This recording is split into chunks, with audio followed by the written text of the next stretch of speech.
Benny and the Butterfly Breeze. The sun was low in the sky, painting everything in sleepy gold.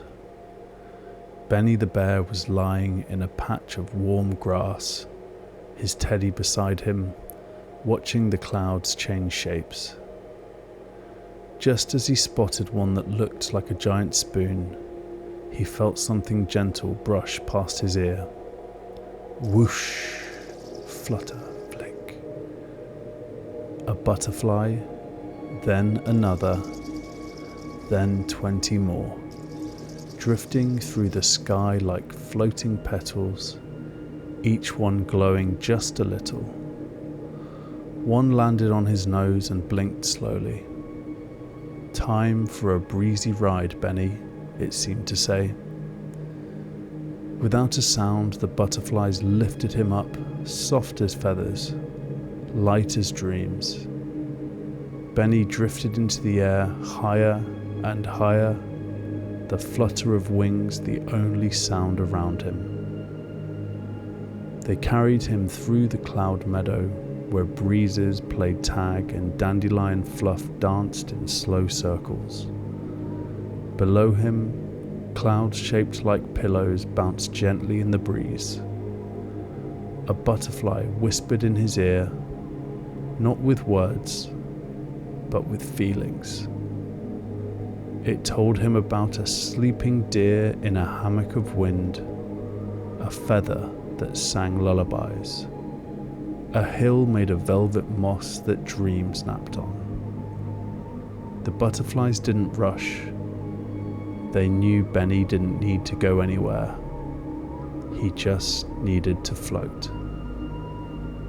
As the breeze softened, they gently lowered him back down to a fresh cloud blanket, just warm enough to curl up on. Benny's eyes closed, the last sound around him the flutter of tiny wings moving through light. The end. Benny and the Burrow Beneath the Hill. After his butterfly ride, Benny floated gently to the ground, onto a hill made of soft moss and clover. The sun was beginning to dip and the air smelled like soil after rain. He yawned, ready for a nap.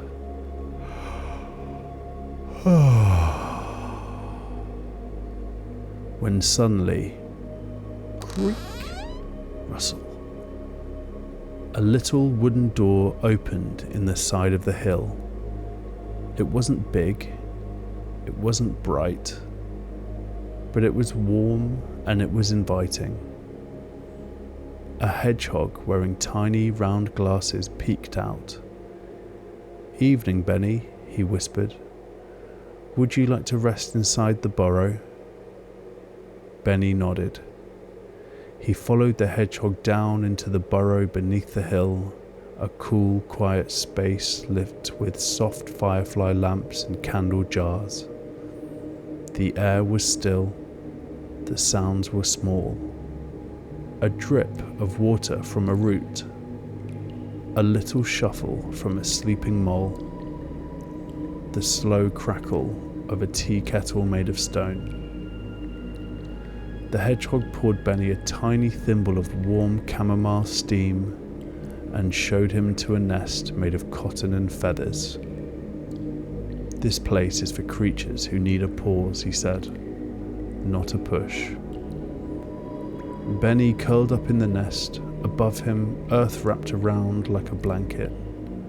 The ceiling had little windows where he could still see faint stars winking through cracks in the roots. Everything in the burrow moved slowly. The drip, the candle flicker, even the shadows.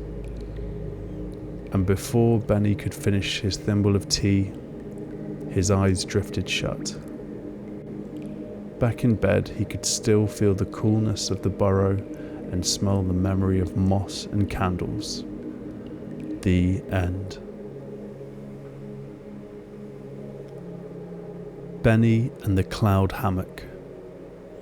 The sun had almost slipped behind the hills, and the air was starting to cool in that lovely way summer evenings do, just enough to make your fur feel cozy.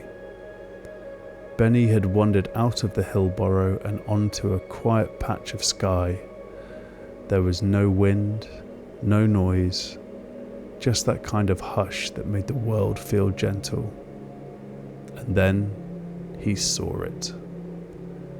Tied between two tall drifting cloud pillars was a cloud hammock, gently swaying, soft as cream, glowing with golden twilight.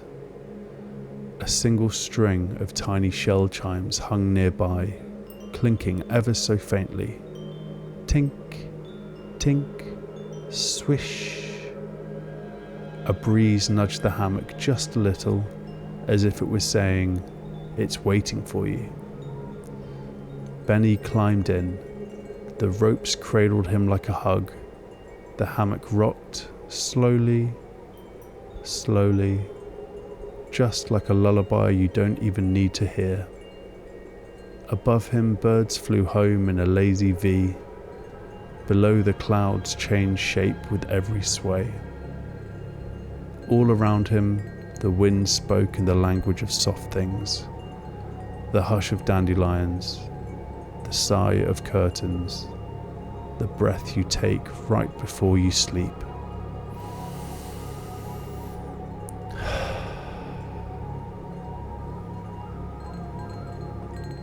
The shell chimes tapped lightly in rhythm. Tink, tink, tink. Benny's body felt lighter, his eyes heavier. Even his teddy seemed to melt into the hammock beside him. There was nothing to do, nowhere to go, just rock and sleep. The end.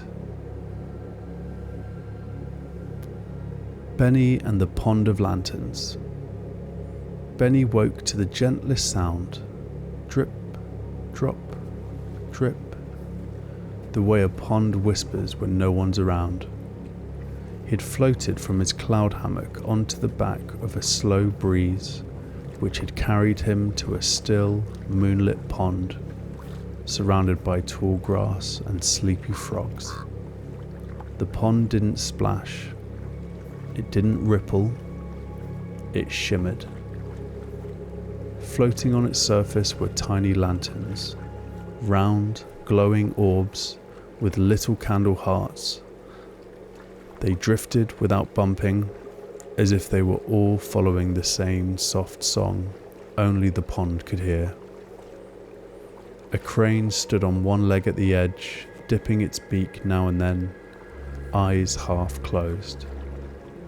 "Make a wish, Benny," the breeze said, softly, tickling his ears.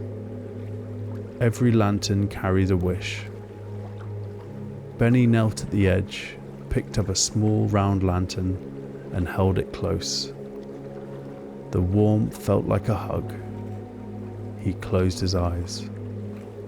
"I wish," he thought, "for sweet dreams, soft skies, and good stories for everyone." He placed it gently on the water. It floated away, joining the others. The wind swirled, the lanterns twinkled. A distant owl gave a single soft hoot. And Benny smiled, because somehow, deep inside, he knew the pond had heard him. He lay down beside the water, his teddy snuggled in the grass. The glow of the lanterns danced on his face. And the last thing he saw was his wish, flickering gently into the night. The end.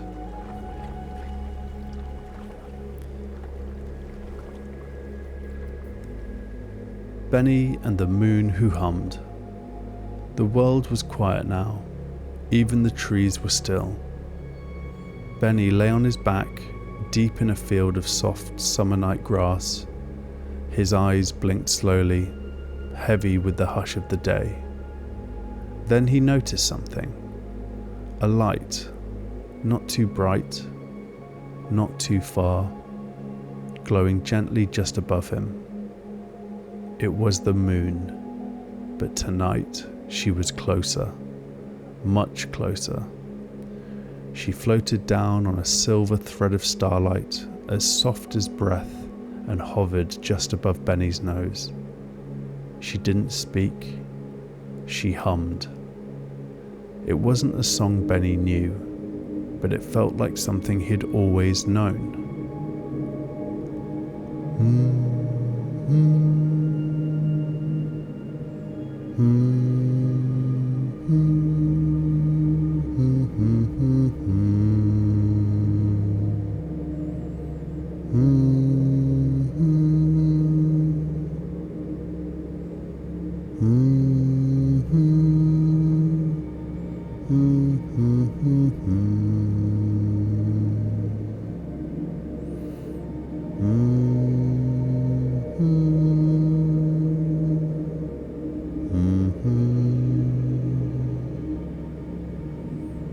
The moon's glow washed over the field in soft waves.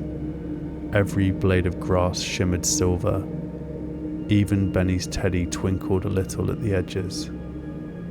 The moon tucked him in with her light. She hummed about seas that glow in the dark, craters that echo with sleepy laughter, stars that play peekaboo behind clouds. Benny listened with his whole body.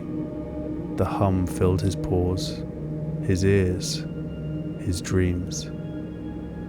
The moon kissed his forehead with a single beam of light, then, without a sound, floated back up to the sky. But not all the way, just far enough to watch over him while he slept.